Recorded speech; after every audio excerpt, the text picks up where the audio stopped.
Mayroong 236 na kwento sa Biblia sa kronolohikong pagkakasunod-sunod. Ikalima ay ang Genesis Kapitulo 4 si Cain at Abel. Sa mga araw pagkatapos na palayasin sina Adan at Eva mula sa halamanan ng Eden, nagsimula sila ng isang bagong buhay sa labas ng luntiang hangganan nito.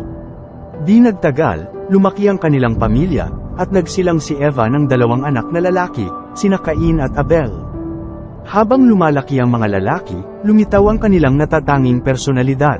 Si Cain ay naging isang masipag na magsasaka. Si Abel, sa kabilang banda, ay isang maamo at mapagmalasakit na pastol, na nangangalaga sa kanyang kawan ng may maibiging pangangalaga. Pareho silang may kanya-kanyang handog na ibibigay sa Diyos. Isang araw, habang naghahanda sila ng mga handog na ihahandog sa Panginoon, tinipon ni Cain ang pinakamagagandang prutas at gulay mula sa kanyang mga bukid, habang si Abel ay